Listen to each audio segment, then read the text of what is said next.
It looks like he's gaining a little bit more weight right now. All right. Good evening, folks. Good evening, everyone. Mr. Sinclair, Mr. Bell? are we ready? Yep. Yeah. Old Scott was born ready, folks. Been waiting for the rest of us to catch up to him. So we're gonna rock and roll with this one, right? Yes. So we're gonna get down to real life stuff. You know, I don't see a lot of real life stuff on the YouTube. Do you? No. So we're gonna try to cover some things that actually happen in real life and how to address them, and some little facts. There's one thing that I know that everyone's wanting to do. The best protection is no bite at all. Just a dog who's scary enough to stop anyone, change their mind. You know, so the one time that someone's more likely to challenge a dog is when there's 2 or 3 of them. And if you're in that situation, there's actually a way to handle your dog so that one can't get brave and come around this side, or the other one get one distracted dog. So there's techniques for all this stuff. It's sort of like if you take old Thomas Raven from Denmark. Thomas is fond of saying that it's like the dog is the axe, but your hand is what swings the axe. And you have to know when and how hard, and you and only you can make those decisions. So it's a teamwork thing. You both have responsibilities. You can't just get a dog who's protection trained and not hopefully get training yourself. It's just like if you bought a pistol and you've never owned one in your life, I hope you'd call Edwina or Linda South, some of our folks, and go down and get instruction on how to use that weapon, period. And for the people who think in training that all they need to do is get the dog to act tough, rah, rah, rah, rah, rah, rah, that is going to save your life in 85 to 90% of the situations you might ever encounter. But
Okay, we're good.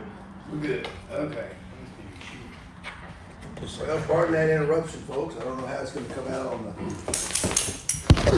on the actual finished video, but we'll make it right some one way or the other. You know us, we love technical difficulties. That's how you learn, right? Old Second Wind's told me, if mistakes are what help you learn, 4 more months with us, and he's going to go to work for NBC. By God, be at the top of fixing technical stuff. Better make a year. Yeah. So, like I said, if you bought that gun, you would put bullets in it just in case you hit that 5% who didn't get scared. Mm-hmm. So I want to set some real life situations And I want to show you what you're the arm that swings the axe. And we're going to touch a little bit on your responsibilities and the tactics you can use to ensure success if you're attacked. So, Scott plays first. This first one is rather unique. It's just one I thought we'd see in case someone's stealing your truck, which this is my old vehicle here. Now, you wouldn't probably have your window rolled down, but you couldn't see the very first part of that, but he jumped in the truck and pulled out. Now, our handler goes to the bad guy, to the car thief. Stop him, Scott. So we teach everybody several ways your leash can be used as a second weapon, especially the types of leashes that we have here, what I call with a guard dog clasp. What happens once your dog nails somebody and you're already in close proximity? You've got to help your dog. You don't want to out the dog with him free to go do whatever he wants to do. So what you're going to do, you can see in this one, Devin's gone up. Man has one arm engaged, obviously. He's pretty busy just saving his butt. Devin goes up using his leash, her leash. She throws it over his neck. Now what she's going to do next is take the end of the leash, slip it through the loop. There she goes, throwing it over. Now she's going to make a quick slip knot. Yeah, she's grabbed his free arm. She's got him choked around it, got him lassoed around the neck. She's got the free arm in a hammerlock behind his back. Now you take the rest of your leash and you wrap that arm up in that hammerlock position. And even a 5-year-old girl can sit there with that leash in her hand and move him anywhere she wants to. So here's how. First, she sends the dog who goes through a window. No one wants to sit in that area with the dog chewing on him, so he does what everyone would do. He gets out. She goes to him, throws the leash around his neck, grabs the arm, pulls the leash tight around his neck, then wraps it around the arm. Hammerlock. That's sort of how, if you ever watch calf roping in a rodeo, that's how they gather up them three legs and wrap them. 2 wraps and a hooey, they call it. So that's how you handle. Yeah. When you've got to subdue the person, there's nobody else there to help you. That's how you get him captured without any harm to anybody. And you go on. I don't know if we went that far, but the dog's in perfect control. She outs. She goes into a guard. So the next one I want to show you is what do you do in case of home invasions? Now, first off, let me explain. In pro sports, we do scenario type training, just like you would for certification for USPCA or U.S. Army. So everything is set up in a scenario-based situation. We've even had some trials where somebody was kind enough to loan us a house, and we did some home invasions. So this is one place where Scott has done. We do home invasions for our customers. That's one of the ways we proof our protection dogs. So Scott, you've been to a bunch of these places.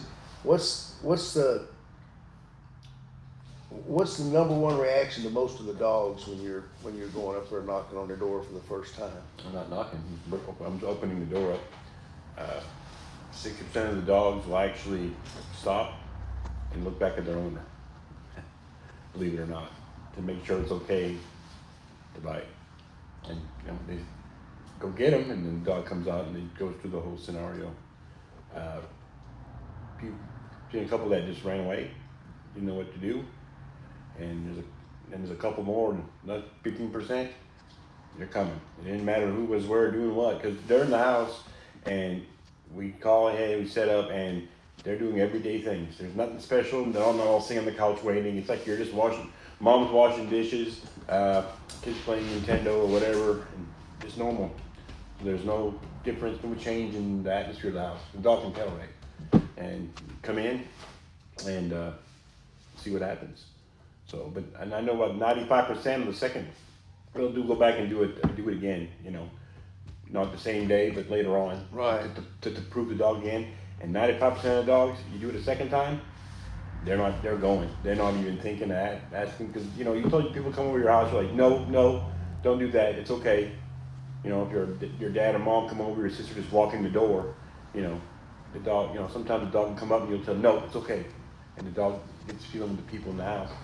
And so the dog's actually listening to you, right? Right. You're telling him what to do in the house.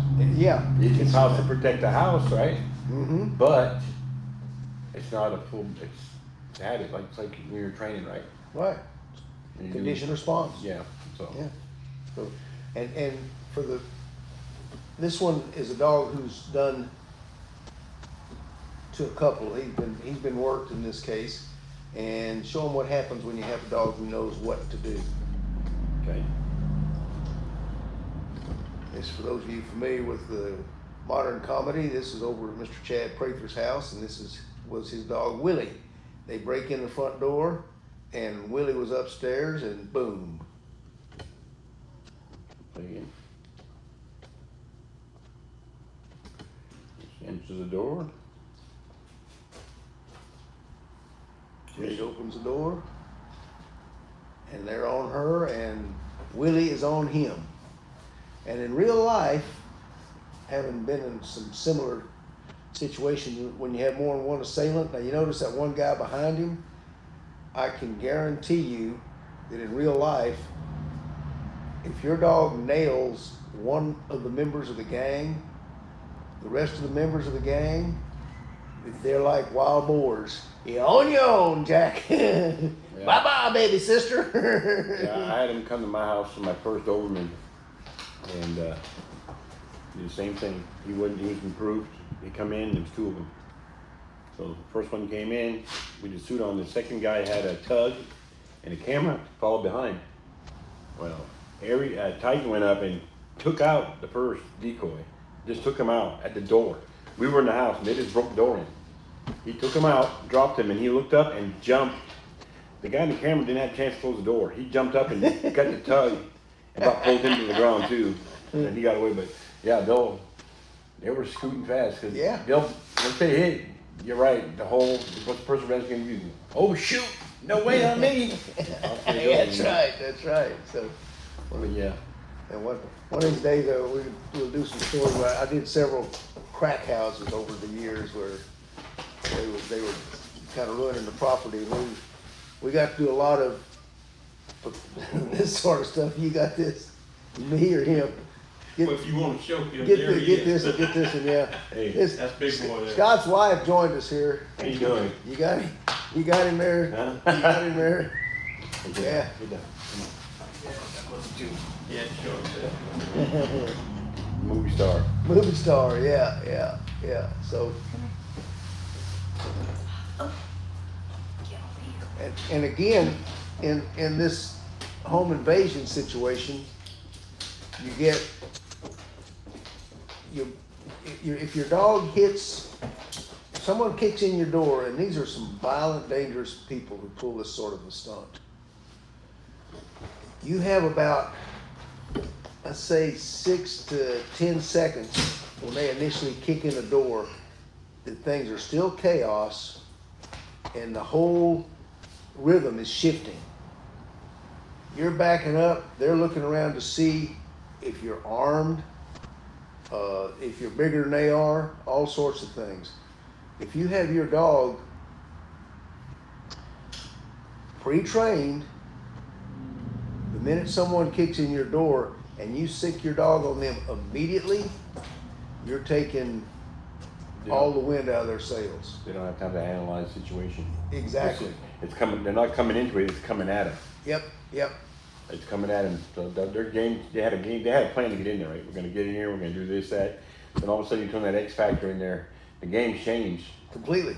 It's like playing football. The game didn't slow down for me. It sped up. That's right. So that's one reason, because home invasions, well, the whole country's getting violent, it seems like. There's smash and grabs in jewelry stores and, Car robberies right in the middle of the daylight, right at the stoplight.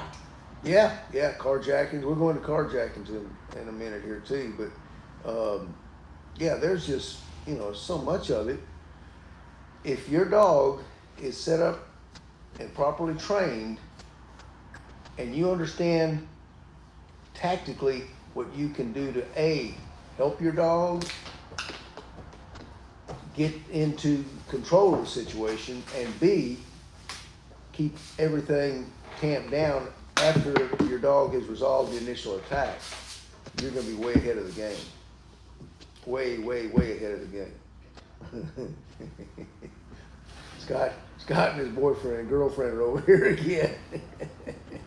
Can they see He him? always wants Here, something. I'll move the camera a little bit. Ready? Yeah. Breathe. Yeah, yeah. Is- So one thing about these home invasions,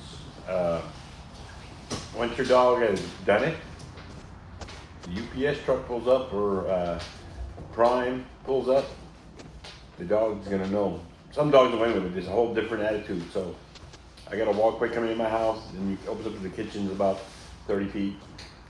And what he would do is, if someone would come up and knock on the door or something, he'd look up and he'd back himself around the corner behind the fridge and look out and wait for that door to open. I was like, don't do that. It's okay. You know, but he was always looking. It made him more aware of the house too, his surroundings. I mean, it's a good exercise for the dog, but it makes him it's a whole different perspective for them, you know. It makes them, people say it makes them more aggressive. It doesn't make them more aggressive. It just makes them more aware of the situation. I mean, you know, they can hear cars coming from 2 miles away. They know when people's coming their porch. That's before any of this, but now something strange or something strange shadow comes up you don't recognize, it's an extra layer of who are you? Yeah, suspicion. Yeah. I mean, because most dogs do that anyway, you know. But just saying, it's just a whole different way of thinking. Dogs thinking different. Mm-hmm. And as they get older, they learn to they learn to think these situations out. You know, the one thing that never fails to amaze me is how you can hang around enough dogs and you're going to learn something new that they can do that you never knew they could do before every month. It's absolutely amazing their abilities to understand, assess, and decide on a course of action for all sorts of things, from here puppy to kill that SOB, you know. But they're good at it, and they know what they're doing, and they understand things. We were talking. I don't remember why it came up. We were talking today about a reason for when dogs were suspicious of certain people, and 9 times out of 10 that person turns out to be somebody you didn't really want to deal with. You know, if they can be suspicious of people whose intentions, whose integrity and ethics are not up to par, if someone's coming at you with really bad intent, your dog will have no problem, you know, or even picking up on it. Even they're socialized, right? Is what? Dogs are socialized. They go out all the time. Mm-hmm. And why certain people they won't do nothing. Certain people they'll go up to, and certain people it's like no. There's something about those people.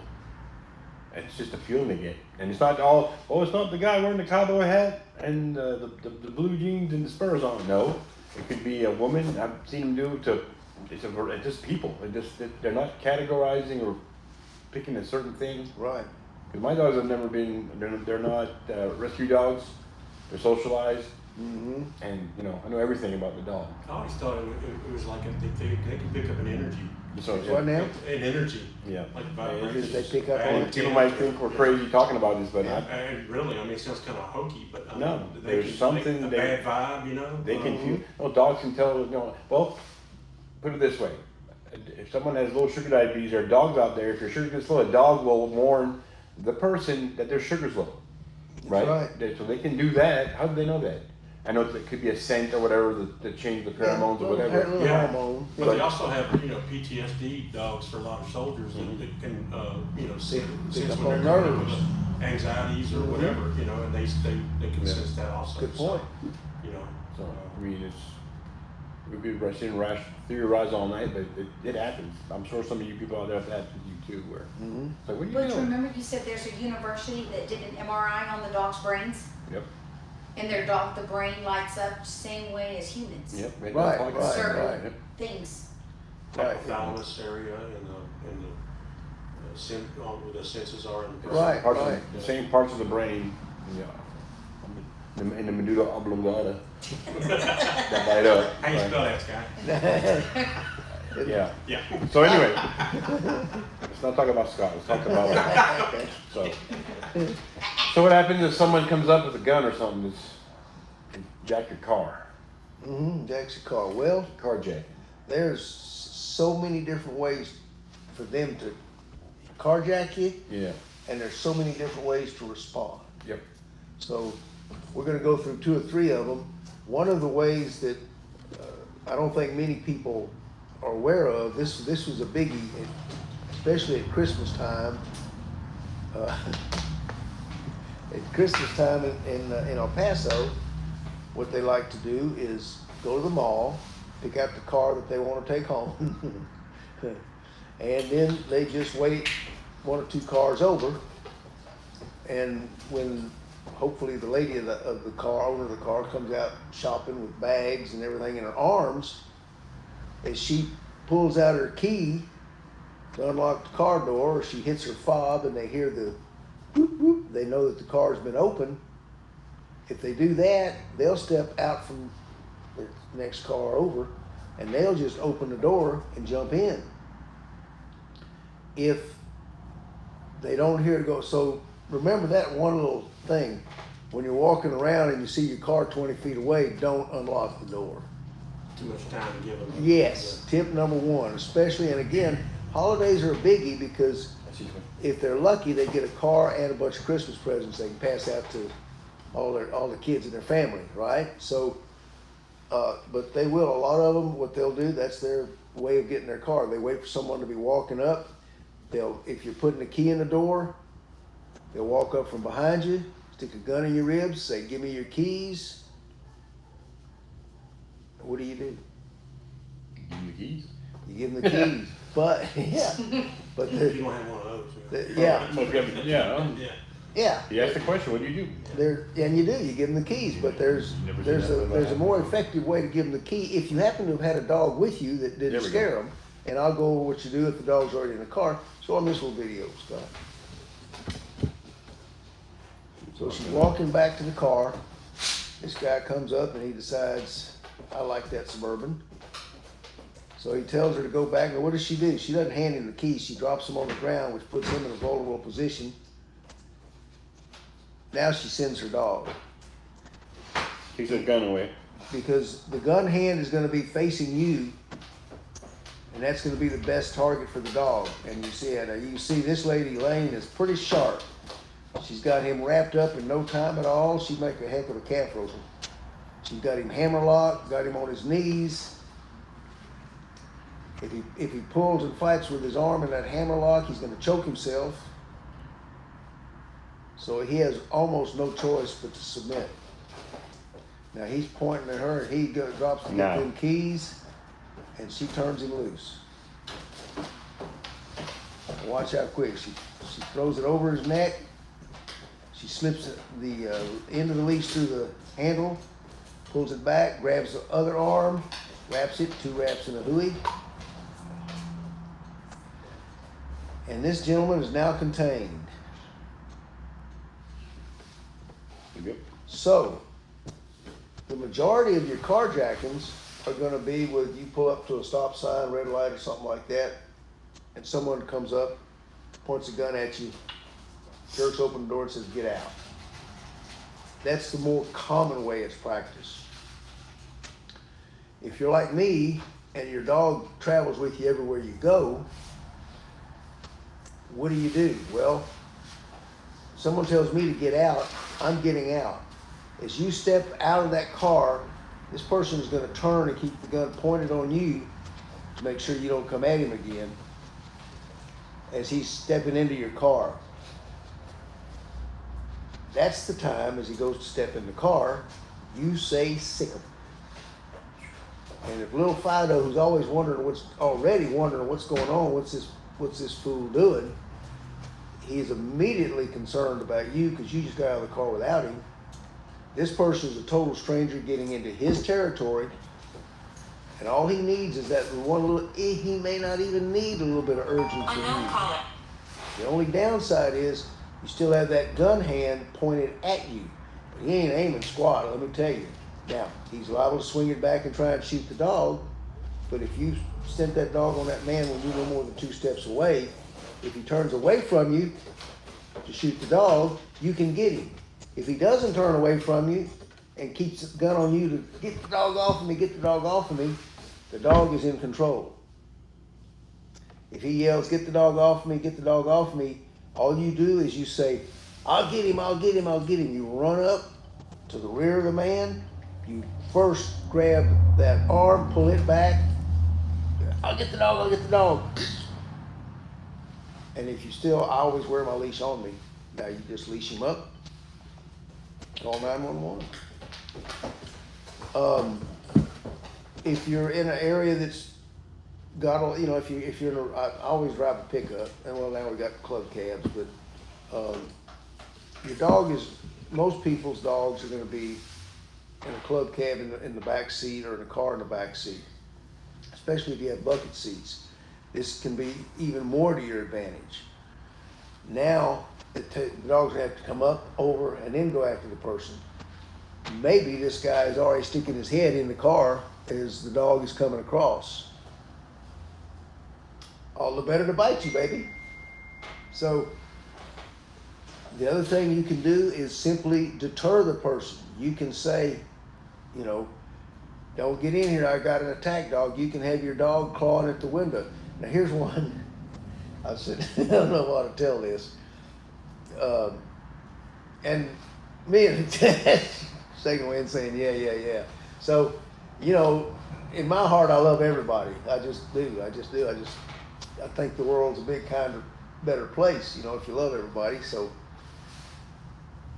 the folks who are down on their luck and they stand on the street corner and, you know, ask for a dollar bill or whatever, and we should, you know, I do my best to help them out every chance I get. If I've got a young dog, as I said, it's rare I don't have a dog with me. So what you can do to get your dog tuned up, here's a little practice session, real life scenarios for carjackings. Pull up to one of these street corners where dog's in the front seat. The guy's over here and he's, you know, they all got that fake limp. Always like to watch with the red light. See, he's limping on his left leg. When he turns around, starts walking back, so it looks better, he starts limping on his right leg, you know. So you roll your window down, you pat your dog up, get him a little bit excited, you take a $10 bill, $20 bill, whatever, and you just stick your hand just barely out the window and you say, Mister, oh please, will this help you? And then as he walks up to the car, you say, sick him, and get your dog to bail through the window and go, rah, rah, rah, rah, rah, rah, rah, rah. I've never lost my $10 bill yet. I don't know why. They just don't want my money. No. But your dog gets really good practice if they're ever, I shouldn't have said practice on people like that, should I? That's all right. So. Same guy you seen from 3 exits over from the week before. Yeah. So now your dog is hot. If you get out of the car, someone flings open the door and you say sick 'em, because now you have gone through this with a dozen people, 8 or 10 panhandlers, right? And your dog is frustrated. Next time he gets a chance of somebody getting in your car, believe me, they're gonna go at it with their whole heart and soul. So again, there's things you can do before you swing the axe to take somebody out. Mm-hmm. Absolutely. That's where I think a lot of the protection folks are a little deficient, you know. And I've been lucky. I've put myself in a lot of situations where I've learned more things, so that's a plus. That's why I've always been preaching here, handler training also. Right. 90% of the people you see on YouTube, the handlers don't know what they're doing. They're not holding the dog right, they don't have the right posture, and their equilibrium's wrong. Mm-hmm. it's dangerous Yeah, for the decoy and the the handler. dog. And the handlers, you know, just, Well, I mean, you know, so. yeah, Right, you know, that's why people come out to train here, you know, we work the dogs, we also try to help those people and show them how to hold it right, the leash right, and try to get an understanding they're building a bond, it's a team effort. It's not just a dog, you got a badass dog, but you gotta be, you know, part of that badassing. yeah, It's exactly. a whole team effort, so. Yeah, and believe it or not, folks, there is a right and a wrong way to hold that leash. And the one other little tip I'll give everybody now, I mean, we train on Saturday mornings. It's open to the public. And, you know, every 3 or 4 weeks we'll do a handler owner session where we show them how to handle their leashes. But we use a 6-foot leash. And there's a reason for that. It creates what I call the security zone. You got a 6-foot leash, you're holding it right against, just like this. Your dog's got a foot ahead out in front of the leash around his neck. You now have a 6 to 7 foot security zone. Anyone who wants to come up and do you harm, he's got to have 7-foot arms or a 7-foot baseball bat. As long as you can keep that dog to the end of that leash, watching if you have a group of people, 2 or 3, let's say potential attackers, thieves, you can keep them at enough of a distance, they can't get to you. That's why we use a 6-foot leash. We use leather because a big dog hits the end of a nylon leash, boom, slides through your hand and it burns like hell. Leather don't burn. And it's also got a little bit of give to it. So when the dog does hit the end of that leash, it's not as big a jar. So again, there's nothing that we do here with our security dogs, patrol, security, protection, whatever you want to call them, even as to where you put your feet, it doesn't have a purpose. All of it comes together for a complete picture of an efficient canine team, and that's what we're all working for with our dogs. Absolutely. So, what do you think, Miss Carol Ann? We got any questions? Anybody? I have my phone. Oh, you don't have My a phone? We took your phone? You took my phone. Oh my goodness. Hi, everybody. Yeah, we're doing our best to get back to the chat, so, Yeah. please be patient with us. Yeah, so I guess that's about it for tonight. What do you say, Scott? About it for tonight, you know, just scenarios, home invasions, you know. Home sport trial, April 20th. Call me if you want a rule book. Right, so remember, B-team, but in the end, it's all about the dog. Treat them right, treat them good, and they'll be there for you forever. There you go. Enjoyed it, folks. Good night.